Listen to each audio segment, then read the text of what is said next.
Eh,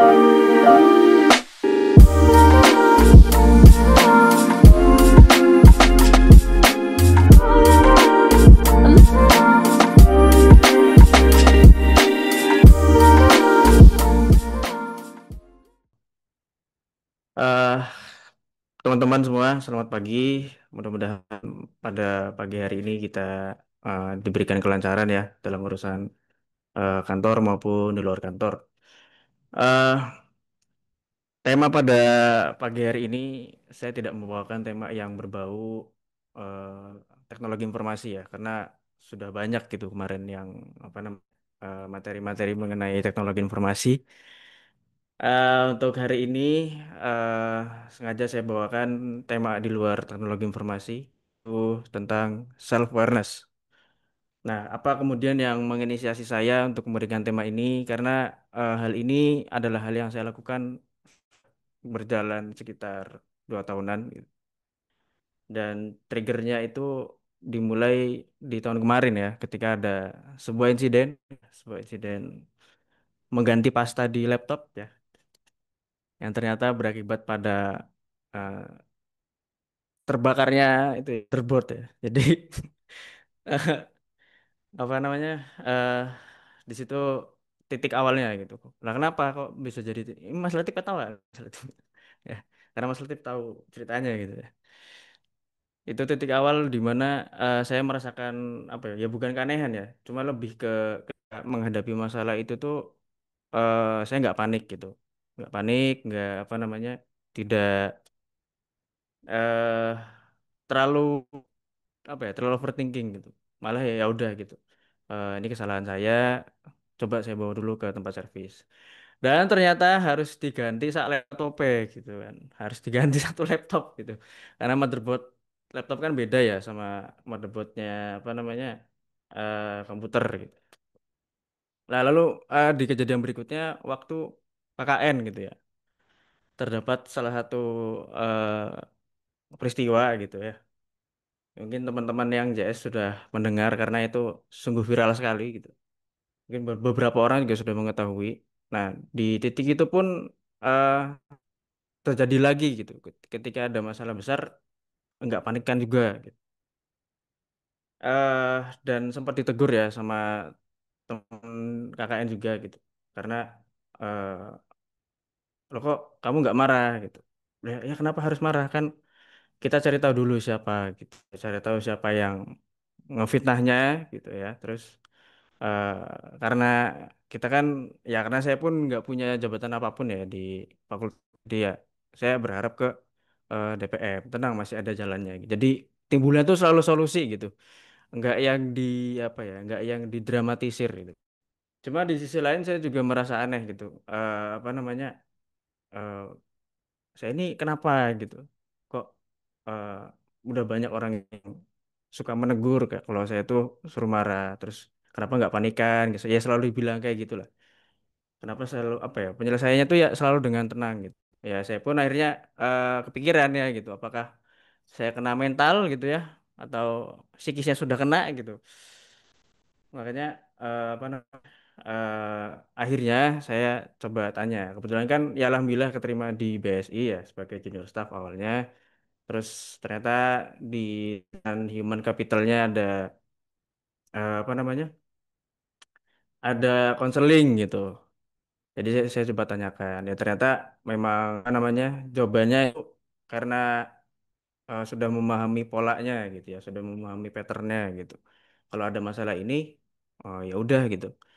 Kenapa nggak gini aja? Jadi karena itu juga diiringi dengan ilmu ya. Ilmunya tuh eh, sudah ada, sudah memahami gitu. Nah, makanya dari situ saya kemudian mencoba lebih mengenal diri sendiri lagi, ya tentunya lewat self awareness ini ya.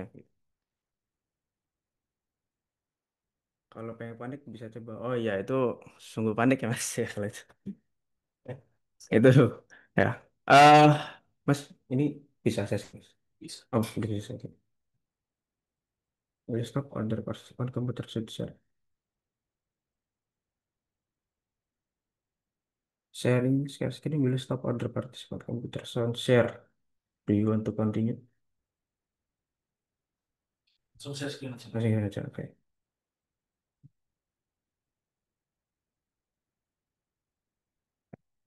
Udah terlihat, Mas? Oke. Ya, teman-teman, judul yang saya bawakan hari ini adalah Self Awareness Kompas Karir di Era Dinamis. Nah, eh di sini kita akan membahas tentang definisinya, kemudian jenis, aspek apa saja yang terdapat di self awareness, kemudian indikatornya apa, kerangkanya apa, tahap-tahapannya apa, gitu. Kemudian manfaat. Nah, sebelum masuk ke definisi, saya mau bertanya dulu nih sama teman-teman. Ya, ada yang tahu apa itu self awareness? Mungkin saya tanya satu orang ya, tanya Mas Rehan. Gue Mas bisa dijawab apa itu self awareness gitu ya. Oke, Oh, nggak ada yang membalas apakah ini. terdengar? Ya, sudah. Oke, kalau menurut saya, benar Mas. Oke, kalau menurut saya self awareness itu kayak kepeduliannya kita sama diri kita sendiri. Jadi entah itu kepedulian fisik atau kepedulian batin, begitu Mas Raden. Oke, terima kasih Mas Rehan. Ya, eh benar ya teman-teman. Jadi self awareness itu kemampuan seseorang dalam memahami diri sendiri. Nah, ini itu tuh mencakup pikiran, kemudian evaluasi diri ya, lalu perasaan juga. Nah, orang yang memiliki self awareness-nya dengan baik itu mampu mengendalikan emosinya lebih mudah, kemudian mampu membaca situasi sekitar gitu. Kalau lagi apa namanya, wah kalau lagi tegang ya berusaha tidak sereaktif mungkin gitu. Takut nanti malah menambah konflik gitu ya. Terus yang terakhir lebih memahami orang lain serta mengerti harapan, ekspektasi lingkungan terhadap diri kita gitu ya. Nah, tidak afdol ya kalau kan saya tidak membawakan self awareness ini dalam perspektif perspektif Islam gitu ya. Nah, sepenting apa sih sampai ini tuh eh, dalam perspektif Islam gitu. Nah, ternyata teman-teman di Al-Qur'an tuh sudah ada dalilnya yang membahas ini gitu. Jadi firman Allah tuh membahas tentang eh, perintahnya untuk memahami diri kita sendiri gitu. Dan juga ada makalah ya, makalah dari ulama sufi Yahya Ar-Razi gitu ya. Ya, kita bahas dari yang Azariyat dulu. Jadi eh, firman Allah pada surat Az-Zariyat ayat 21 itu iya, artinya wafli anfusikum. Jadi dan pada dirimu sendiri ada tanda-tanda kekuasaan Allah. Apakah afala tubsirun? Apakah kamu tidak memperhatikan? Jadi pada dirimu sendiri, maka apakah kamu tidak memperhatikan? Nah, tafsir yang saya dapat dari ini kan sumbernya dari NU Online ya. Tafsir Tahlili itu ayat ini mengisyaratkan bahwa pada diri manusia terdapat bukti kekuasaan dan kebesaran Allah. Ya, jadi Allah tuh sudah apa ya, sudah men-setting jadi perbedaan kemampuan, lalu bahasa, perbedaan bahasa, kecerdasan, serta ragam anggota tubuh dengan fungsi masing-masing untuk berjalan, mata untuk melihat, tangan untuk menggenggam ya, gitu. Lalu eh makola itu apa? Makola itu kata-kata nasihat yang apa?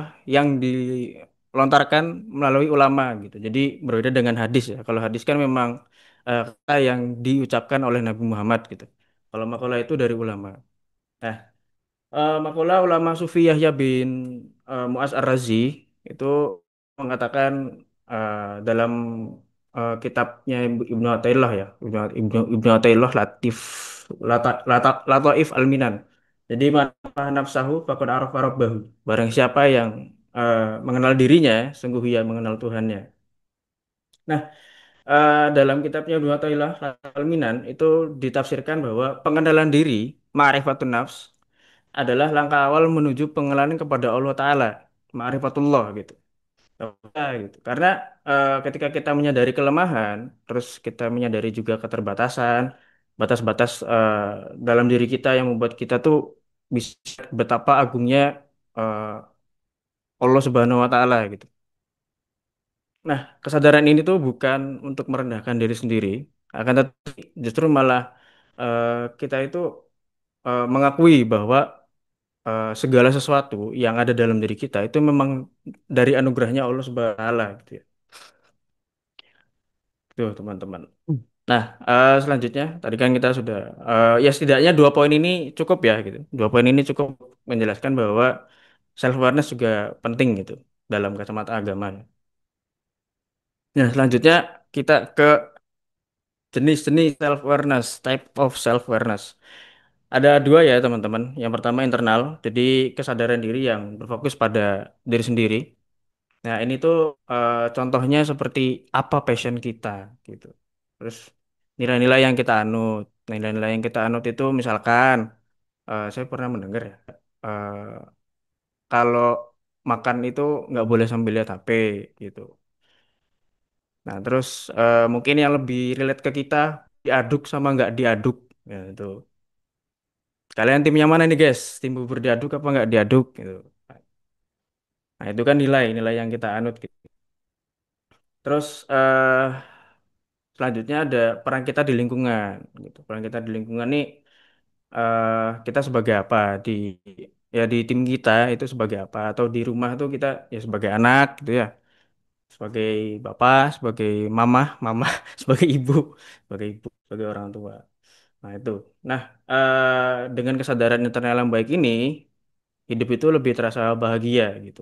Dan kepuasan juga lebih mudah tercapai gitu ya. Karena kan tadi ya, kita udah paham apa passion kita, nilai-nilai yang kita anut juga gitu loh. Terus peran kita di lingkungan juga kita paham gitu. Dan yang terakhir adalah setelah tadi ya kepuasan yang sudah lebih mudah dicapai, itu ada eh, stres dan kegelisahan yang sekarang tuh udah dikelola gitu ketika kita sudah menerapkan self awareness internal ini gitu. Gitu teman-teman. eh Kemudian untuk yang kedua, yang tadi internal ya untuk diri sendiri. Kemudian yang kedua ini eksternal gitu. Eksternal tuh ya untuk keluar ya gitu ya. Jadi kebalikannya daripada internal. Jadi fokusnya itu di bagaimana cara orang memandang kita gitu. Nah, sebenarnya kesadaran yang ini, yang eksternal ini itu tuh erat kaitannya dengan empati gitu ya. Nah, kalau kita self awareness eksternalnya baik, itu kita tuh lebih mudah memahami orang lain dari perspektif gitu. Terus kebutuhannya juga dan ekspektasinya. Nah, apa namanya? Keduanya ini, jadi internal sama eksternal itu saling melengkapi ya. Internal itu memberikan kompas nilai dan arah, dan eksternal itu memberi peta medan sosialnya. Jadi kita udah paham nih passionnya kita apa, nilai yang kita anut, itu peran kita di lingkungan seperti apa. Nah, eksternalnya itu bagaimana cara orang lain tuh memandang kita gitu. Gitu ya, teman-teman. Ini buka chat dulu. Oke. DPR nggak ada self awareness eksternal. Belum, bukan nggak ada ya. Ya, semoga berbenah. Oke, lanjut ya. Ini kita sudah memahami tipe self awareness ada dua. Kita sekarang ke aspek-aspeknya self awareness. Nah, poin yang pertama itu adalah self concept. Self concept itu profil diri ya, profil diri di kepala. Jadi eh, ini tuh self itu merupakan keyakinan tentang siapa kita dari mulai cara pikir, kemudian sifat, peran sosial dan gaya emosi. Gitu. Nah, contohnya apa? Contoh misalnya cara pikiran. Saya cepat belajar eh, hitung-hitungan misalkan gitu. Saya saya senang gambar lah itu sederhananya itu ya. Saya senang gambar gitu. Terus saya orangnya senang membangun gitu ya. Membangun apa? Bangun sistem misalkan gitu. Nah, kemudian eh, ada contoh yang nomor dua itu dari sifat. Jadi sifat karakter lah, karakter sifat gitu. Contoh saya tuh teliti tapi nggak perfeksionis gitu loh. Atau kebalikannya, saya perfeksionis tapi nggak teliti gitu. Bagaimana itu ya? Gitu. Atau eh ya nggak perfeksionis juga, nggak teliti juga gitu. Itu yang bahaya ya teman-teman. Nah, gitu ya teman-teman. Kemudian poin yang nomor tiga itu ada dari peran atau sosial. Saya anak tim Keysert misalkan. Setiap hari saya memonitoring website yang ada di WI gitu untuk memantau apakah ada anomali-anomali ya, anomali-anomali yang membanjiri server atau berusaha membuat defacement gitu. Gitu ya teman-teman. Terus ya mungkin dari tim lain aku anak sehat, tubuhku kuat, tuh bukan. Eh aku tim apa IT support gitu. Kalau ada acara keluar, saya biasanya yang mengkoordinasi ke fakultas luar misalkan, gitu ya. Nah yang terakhir, poin nomor 4 itu dari emosional, konsep diri itu dari emosional juga. Jadi misalkan contoh, eh saya ini mudah cemas kalau misalkan ada tugas yang mendekati tenggat gitu. Tapi saya bisa nggak cemas ketika merencanakan itu. Jadi misalkan tenggatnya hari Kamis, oh di hari Senin saya harus apa, Selasa saya harus apa, Rabu saya harus apa, sehingga apa namanya di hari Kamis gitu, udah tinggal finishingnya aja gitu, misalkan kayak gitu. Nah dari contoh konsep diri ini, saya mau tanya ke teman-teman nih gitu. Tadi ada 4 poin ya gitu ya. Cara pikir, sifat, peran, sama emosional gitu ya. Satu-satu ya, satu orang satu. eh Ya boleh dibalas di chat Zoom, boleh juga open mic ya. Ya saya harap sih open mic ya, karena temanya bukan IT ya, jadi nggak ada demo yang bisa saya sampaikan. Ya saya berusaha seinteraktif mungkin dengan teman-teman. Ya anggap aja ini mini retro gitu ya, mini retro keterbukaan gitu. Nah, mungkin sebelum saya menunjuk teman-teman, ada yang mau volunteer gitu?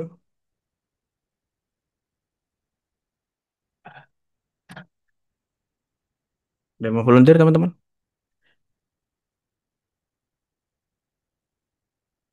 Kalau nggak ada, saya tunjuk aja ya. Gitu.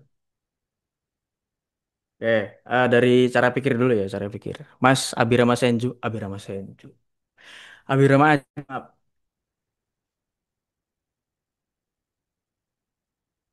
Mas Abi, sorry, sorry, Mas, sorry, Mas. Bisa open mic Mas? Halo, halo. Halo, Mas Abi. Maaf ya Mas, saya terbiasa dengan panggilan Senju tadi. Iya, iya. Nah, monggo bisa apa? Bisa diungkapkan Mas kayak cara pikir Mas Abi gitu. Setelah Mas Abi mengenal diri sendiri kayak gimana? Apakah eh, orangnya saya cepat belajar atau gimana gitu Mas? Oke. Saya Ya, menjawab ya. iya ya, monggo Mas. Untuk pribadi sendiri ya, kalau saya ini cara berpikirnya eh, lebih ke ini sih. Cara berpikir untuk tidak terlalu jika ini sih, ketika bagaimana jika menanggapi interaksi dari orang lain misalnya ya. Kalau ada orang lain berpendapat eh, buruk ya daripada saya, biasanya saya punya cara berpikir itu kayak ya udah itu pikiran mereka ke saya gitu aja, jadi terlalu menanggapi saja gitu sih. Oh, berarti Mas Abi ini nerimo ing pandum banget ya. Eh, Baik. Ya, Menerima jadi ya ada orang ngomong jelek, dikecewain orang, disakitin orang, biasa aja. Sigma bos gitu ya. Ya, makasih ya Mas Abi, Mas. ya, Ya, ya selanjutnya saya mau tanya siapa ya? Ada yang mau volunteer gitu siapa? Monggo langsung open mic aja. Ke live break. Terima kasih tantrum. Ada yang mau volunteer gitu? Saya ini, tadi kan poinnya cara pikir ya. Kalau sekarang sifat gitu. Kayak saya teliti tapi nggak perfeksionis gitu loh. Nggak apa-apa teman-teman aktif aja gitu ya. Eh, Jangan pada diem-diem baik nih. Karena tidak ada yang itu ya, tidak ada yang mau volunteer. Mas Aril Renaldi, monggo Mas bisa open mic. Ah, bisa dijelaskan gitu Mas, selama Mas Aril mengenal diri sendiri gitu. Atau selama manggung ya, manggung, manggung. Oh bukan bukan LP Terpen ya. Mas Ariel monggo. Atau ya kalau nggak mau open mic gak apa-apa Mas, di chat aja gitu. Ya usahanya sih open mic ya Mas. Oke,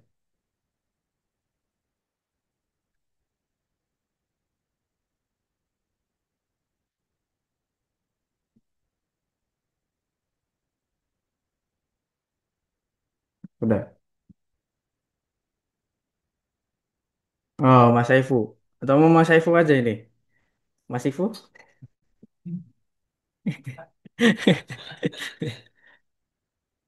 Ya. Gimana Mas Ariel? Bisa open mic? Nah, habis ini next Mas Saifu ya. Habis ini next.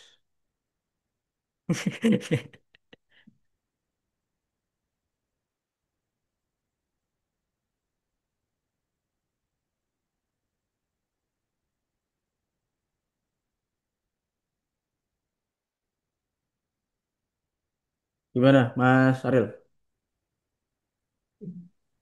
Over ke yang lain dulu aja, Mas.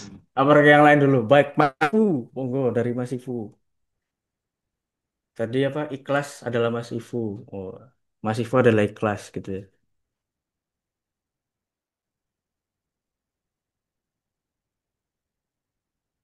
Ya nggak apa-apa ya teman-teman. Kita sama-sama belajar untuk mengenal diri sendiri gitu.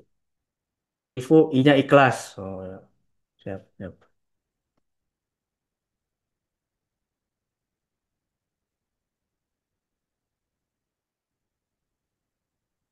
Mana Mas Ifu nih? Apa udah dicek? Ifunya aja. Bingung ya? Oh ya. Ya, Mas Ifu, mungkin bisa dijawab ya Mas. Ya, selama Mas Ifu kenal diri sendiri gitu, kayak eh, sifatnya Mas Ifu ini kayak gimana gitu, kayak oh iya saya tuh teliti tapi agak perfeksionis atau misalkan teliti tapi nggak perfeksionis gitu. Mungkin bisa dijawab Mas Ifu.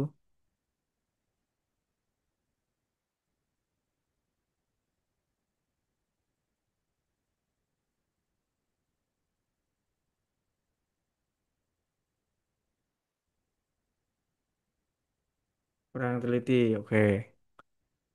Kurang teliti tapi apa gitu Mas? Tapi bisa apa? Entah tan gitu ya, entah inisiatif atau gimana gitu.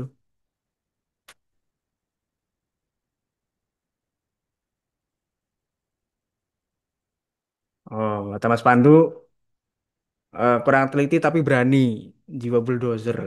Mas Pandu. Bener. Oke, lanjut ya teman-teman. Nah, di ini kan tadi udah secara sifat ya, terus secara peran gitu. Mungkin Mas Rehandri bisa open mic. Mas Rehan udah Mas, Mas Rehandri satu-satu ini.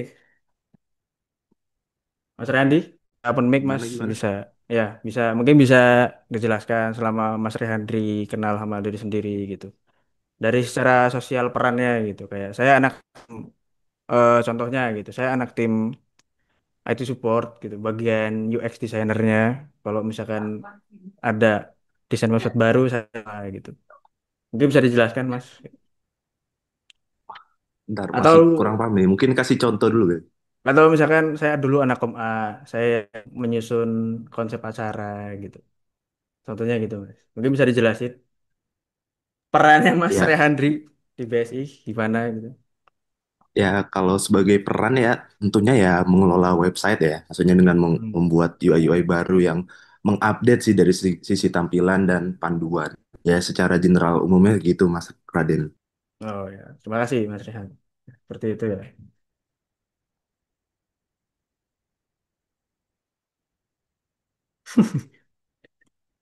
Ya.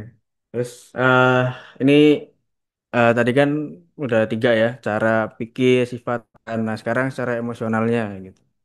Emosional. Misalkan tadi ya saya tuh mudah cemas saat mendekati tenggat. Nah, tapi bisa menenangkan diri.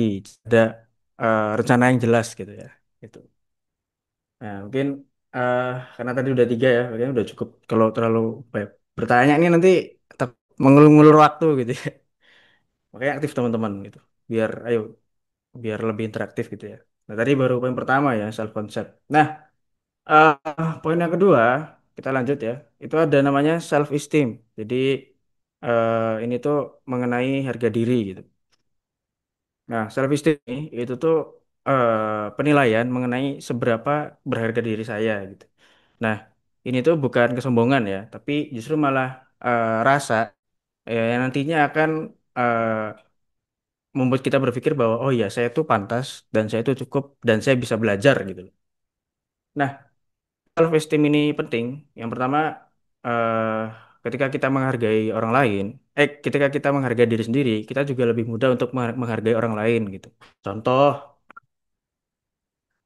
kalau misalkan ada orang yang berbicara gitu ya, eh, ada orang yang berbicara gitu, ada orang yang berbicara, terus eh, kita potong omongannya gitu. Itu kan, nah kita coba nih memposisikan diri sebagai orang yang dipotong itu omongannya. Itu kan gak enak. Makanya akhirnya membuat kita tuh berpikir bahwa oh iya dia apa omongan itu nggak enak ya. Berarti ketika ada orang yang berbicara, saya nunggu dulu sampai dia selesai berbicara. Gitu ya. Terus poin yang kedua, kenapa? Karena eh, kita tuh juga belajar gitu, belajar. Belajar dari apa? Kayak belajar kita berani mencoba, jadi nggak ragu-ragu ya, berani coba. Ketika kita salah, terus kita perbaiki gitu loh. Nah, terus poin yang ketiga adalah tanggung jawab. Gitu. Berani mengakui salah, ya kalau kita salah ya berani mengakuinya gitu ya, dan kita memperbaikinya, nggak yang meratapi gitu. Terus yang terakhir, poin yang keempat dari kenapa pentingnya self esteem itu daya pulih ya. Jadi gagal itu bukan berarti gagal total, melainkan ada hal yang harus dievaluasi gitu. Ya seperti kegagalan saya kemarin gitu ya. Ya tidak, ya sudah gitu. Itu memang murni karena saya kurang berkesan gitu ya. Saya kurang memahami materi yang saya buat sendiri gitu. Dan ya udah itu bukan gagal total, itu pelajaran buat saya gitu. Kedepannya agar bisa lagi gitu ya. Nah, terus di self esteem ini ada yang sehat sama ada yang tidak sehat juga gitu. Nah, gimana orang punya self esteem yang sehat gitu, yang benar lah. Nah, orang yang punya self esteem yang sehat itu realistis, realistis tentang plus minus, tentang lebihnya apa yang ada dalam diri kita gitu ya. Terus kita tuh mau terima umpan balik. Nah, justru kita tuh mau di self esteem itu mau terima umpan balik gitu. Malah bukan yang egois apa namanya? Ya wis sak karepe dhewe gitu, enggak. Tapi kita justru malah menerima masukan dari orang lain, umpan balik. Kemudian kita tuh dapat berbicara dengan diri kita sendiri secara hangat, maksudnya ya dengan tenang gitu kayak saya kemarin kenapa ya? Oh, saya tuh orang ini. Oke, berarti saya harus nyiapin ini, harus nyiapin A, nyiapin B, nyiapin C supaya nanti ketika ujian lagi saya bisa lebih matang gitu. Gitu ya, teman. Nah, yang selanjutnya tadi kan yang sehatnya, self esteem yang sehat. Nah, ada yang nggak sehat. Nah, yang nggak sehat tuh gimana gitu? Jadi self talknya keras, maksudnya ngomong sama diri sendiri tuh keras banget gitu kayak, oh saya ini bodoh banget ya gitu, kemarin nggak ini banget, wah saya tidak berguna sekali gitu ya, misalkan kayak gitu. Nah itu yang jelek ya teman-teman. Terus karena tadi ya, karena self talknya juga keras, jadi eh, justru malah takut buat mencoba gitu, bukannya berani untuk mencoba, terus kalau gagal perbaikin, ini malah kita tuh takut buat mencoba gitu, nyoba aja tuh nggak mau gitu ya. Nah terus malah kita tuh jadinya butuh validasi berlebihan, jadi butuh terus-terusan divalidasi terus sama ya lingkungan di rumah sama di kantor mungkin ya. Dan sulit mengatakan tidak gitu. Maksudnya di sini apa ya? Contohnya, misalkan besoknya ada ujian nih, ya bukan ada ujian, besoknya ngantor nih, masih harus ngantor, ada acara penting misalkan. Malamnya tuh masih apa namanya, masih yang iya ke ini ya, ke teman yang ngajakin main gitu sampai pagi misalkan. Akhirnya kan kita eh, nggak perform gitu waktu apa ada di kantornya gitu ya, contohnya gitu ya. Nah, itu buat yang di self esteem ya, harga diri. Nah, selanjutnya poin terakhir di aspek self awareness itu ada namanya multiple selves atau identitas jamak. Ya. Simpelnya, jadi ini kan versi diri tergantung konteks dan kondisi. Nah, simpelnya ini tuh bagaimana cara kita memposisikan diri kita di lingkungan gitu loh. Nah, dan ini hal wajar karena kita juga memiliki beberapa versi ya, tergantung konteks sama apa namanya lingkungannya gitu, relasinya. Kalau di rumah ya kita sebagai anak, sejauh apapun kalian di luar gitu, sehebat-hebat apapun kita di luar, ya tetap ya kalau kita pulang ke rumah ya sebagai anak gitu. Nggak boleh apa namanya nggak boleh merasa lebih hebat daripada orang tua kita ya teman-teman gitu. Nah di apa misalkan di rumah ya sebagai anak tadi ya atau mungkin di kos gitu di kos kan sendiri gitu. Nah bagaimana kita memposisikan kita ketika kita sendirian, kemudian bagaimana kita memposisikan diri ketika kita ada di kantor gitu loh, pembawaannya ya eh, harus happy atau gimana gitu ya. Nah teman-teman, eh, ini kan beda ya di self multiple self ini kan kita berbeda-beda ya tergantung konteks. Nah, itu tuh bukan berarti berpura-pura gitu, tapi ya memang pertama menyesuaikan kondisi, yang kedua ini juga tidak menghilangkan nilai yang sudah kita anut tadi gitu ya. Jadi tetap memegang nilai-nilai kita gitu. Ya tadi ya contoh misalkan di kantor gitu, kita kan eh, apa namanya berkomunikasinya nggak sama sesama jenis saja, ada lawan jenis gitu. Nah, yang tetap kita pegang ya ketika kita ngobrol sama lawan jenis mungkin kalau di yang anak pondok mungkin relate ya ada namanya gudul basor gitu ya, gudul basor melihatnya ke bawah gitu, itu ya teman-teman.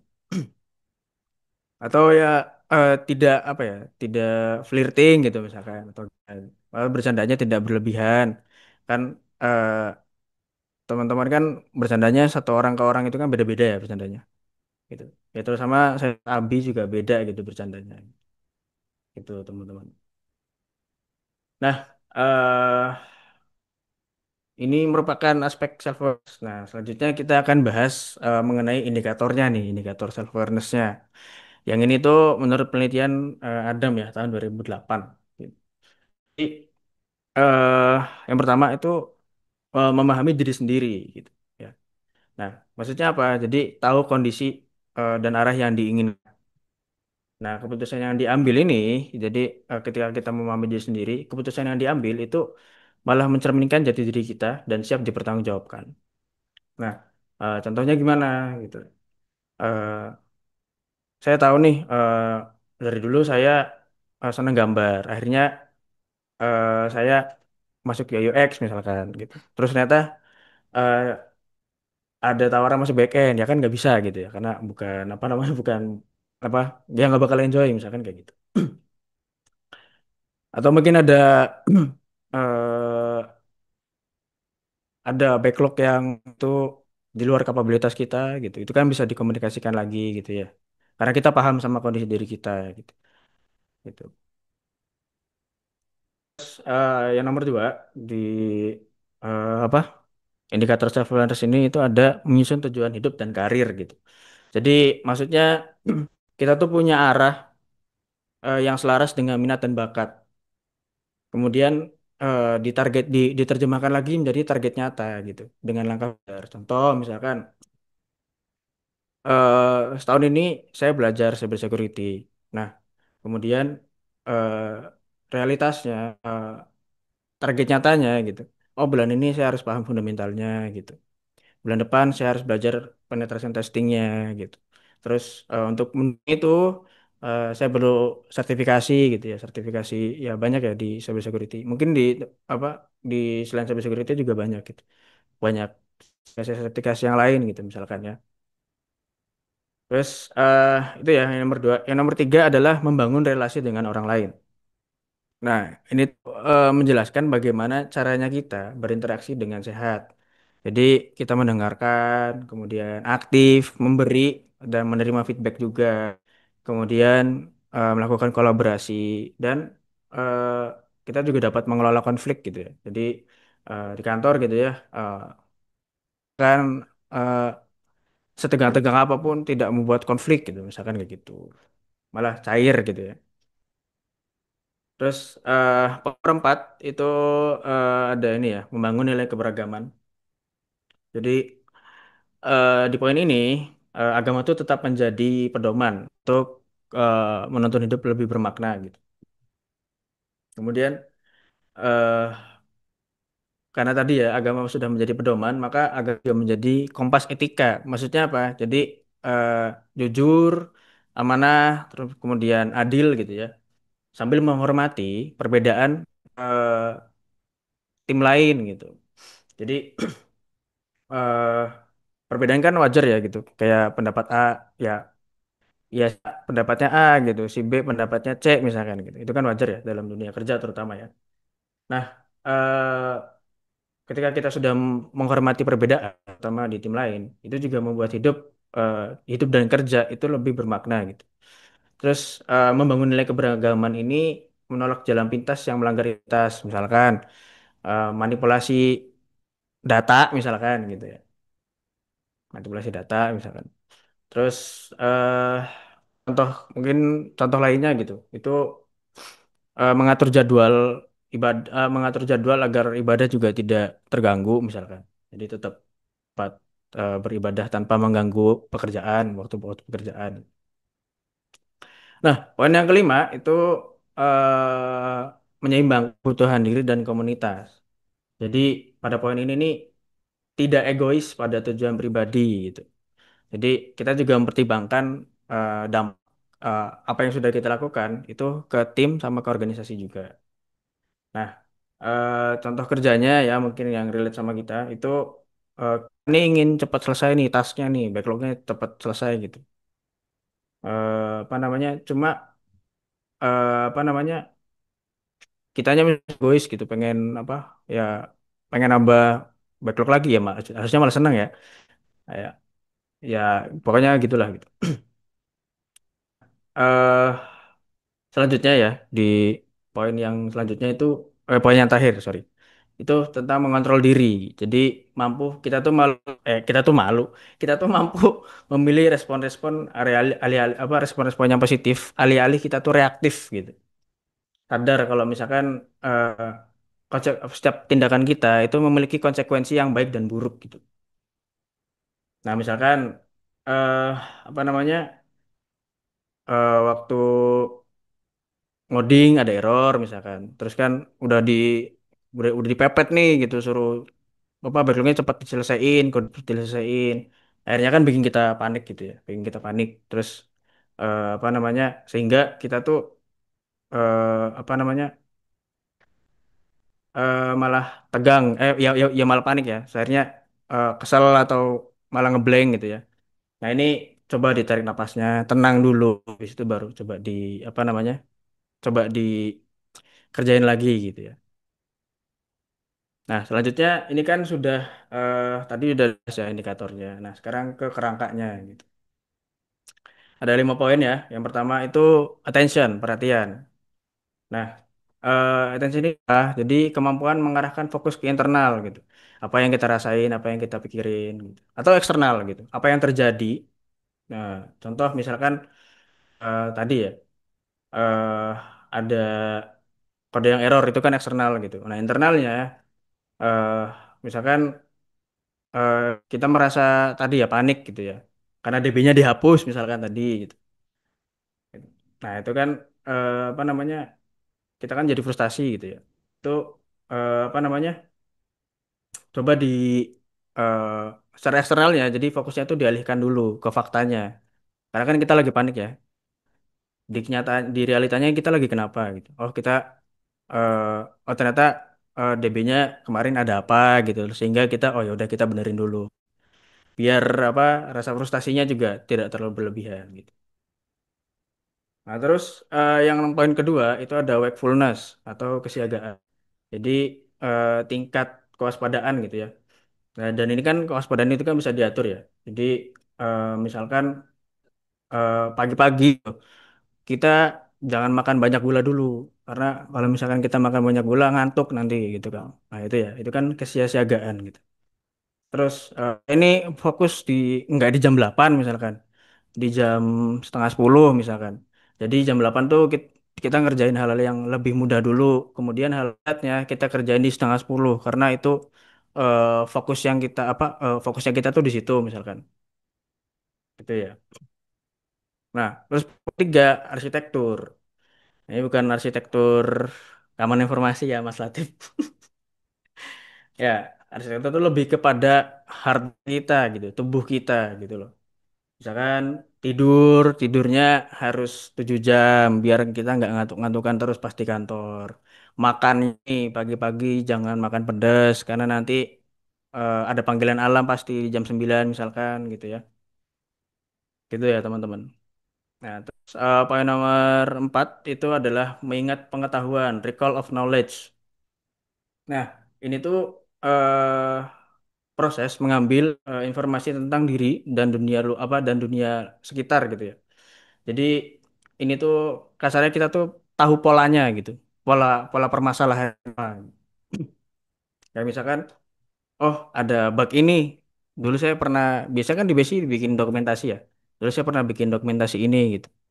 Atau misalkan, oh mau update ini. Oh ya dulu kan ada dokumentasi ini. Jadi dibaca lagi gitu. Gitu teman-teman. Atau misalkan mungkin lihat ya anak-anak kontrakan mungkin anak-anak kos. Ya, ini pengalaman saya sendiri sih. Kayak wifi-nya lemot. Oh di restart dulu nih gitu. Wifi-nya. Di restart dulu nanti dinyalain lagi. Apa namanya lancar lagi gitu wifi-nya gitu. Nah, yang terakhir itu adalah pengetahuan diri dari kerangka pembentukan awareness gitu ya. Eh, ya intinya adalah pengetahuan diri itu aku adalah aku gitu. Kayak aku paham siapa diriku, apa nilai-nilai yang aku ada, terus kekuatan, batas diri kita juga, kebutuhan, pemicu emosi gitu. Dan yang apa namanya? Dan yang selaras dengan itu pokoknya gitu. Nah, beda tipis ya antara antara self awareness dan self knowledge gitu. Jadi self awareness itu kan proses untuk sadar dan merenung gitu ya.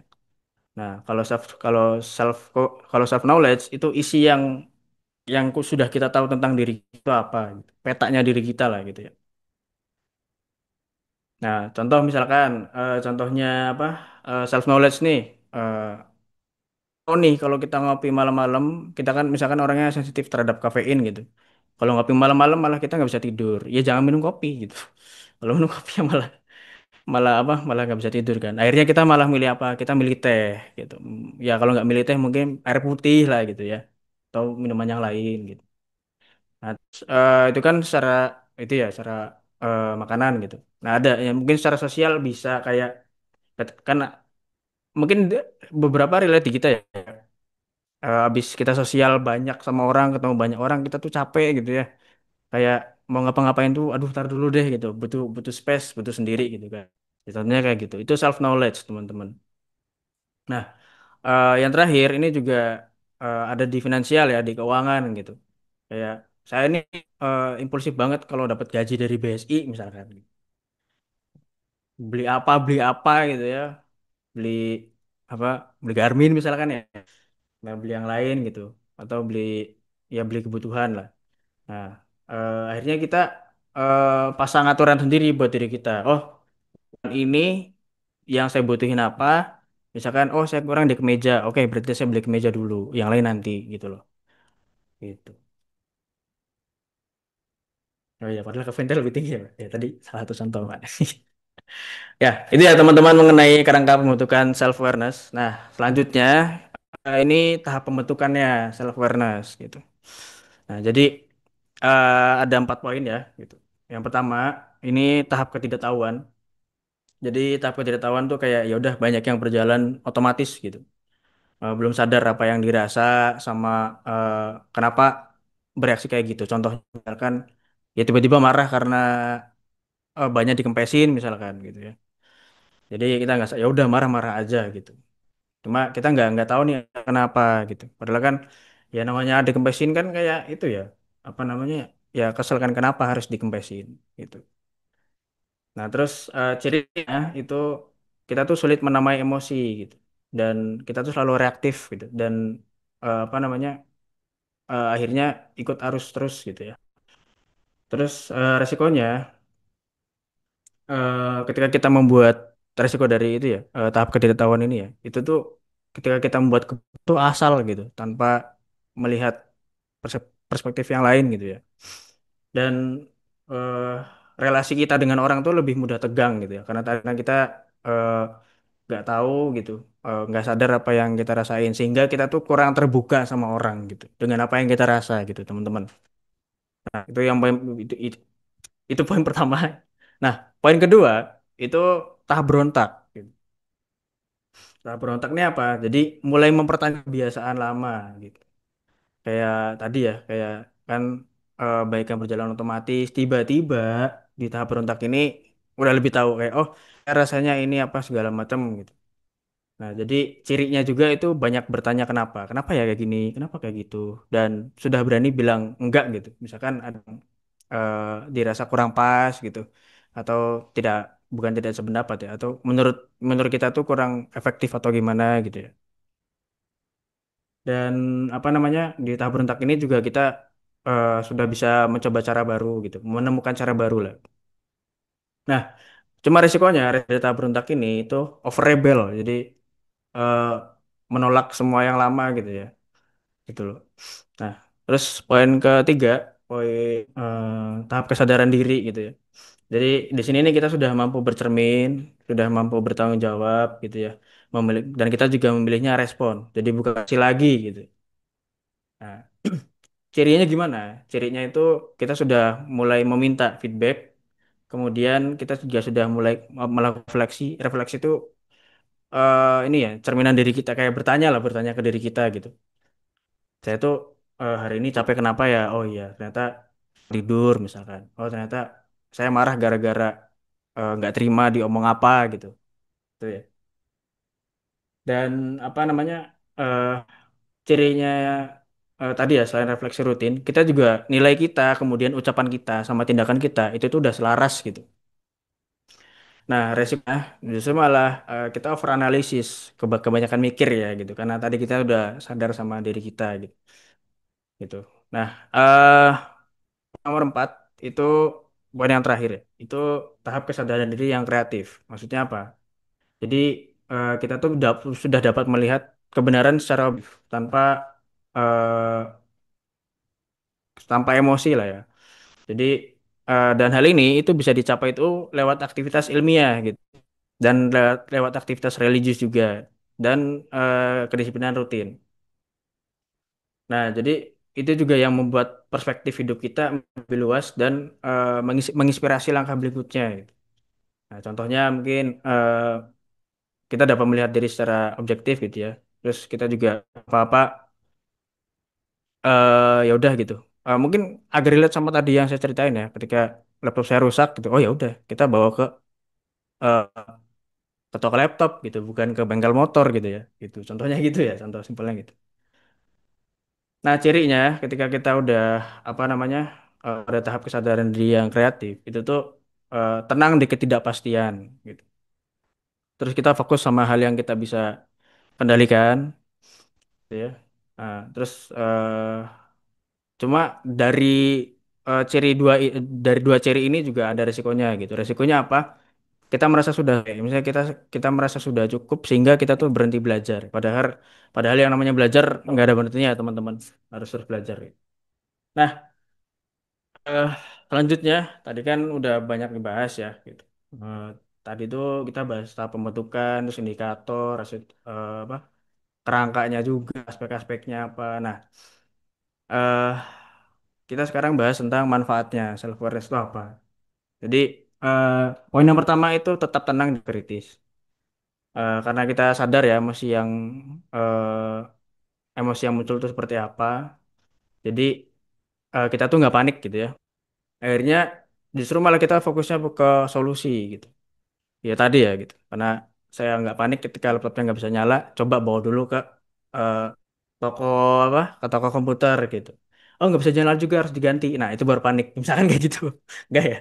Ya misalkan contohnya kayak gitu teman-teman. Nah terus poin nomor dua itu mindfulness.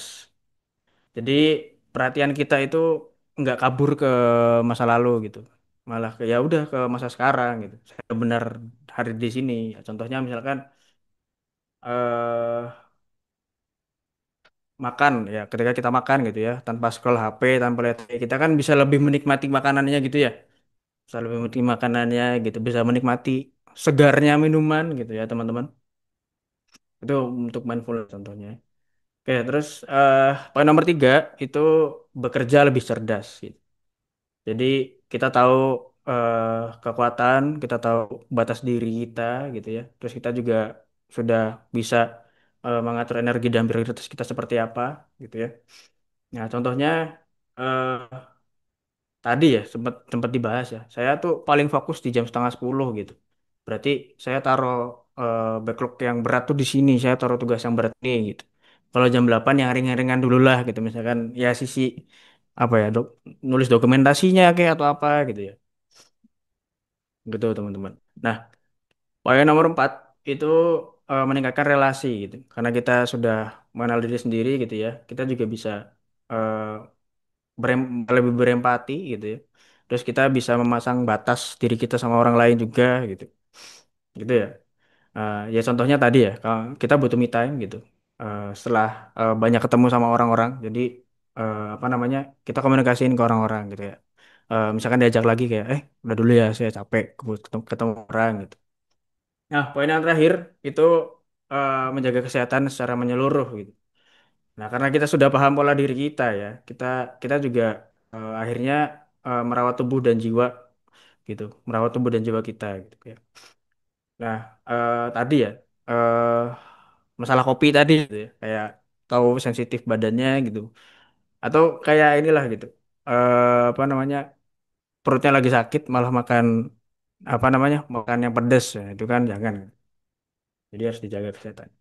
Nah, itu materi yang saya sampaikan. Ya, teman-teman mengingatkan besok itu hari kelahiran Kanjeng Nabi Muhammad SAW. Saya di sini mengingatkan untuk besok perbanyak sholawat dan kalau bisa bersedekah kepada anak yatim dan piatu gitu. Tuh teman-teman, ya pesan terakhir dari saya di dunia kerja yang dinamis, skill itu mesin, tapi self awareness adalah as. Mesinnya boleh kencang, tapi arahnya harus benar. Oke, mungkin cukup sekian. Terima kasih atas waktunya. Assalamualaikum warahmatullahi wabarakatuh.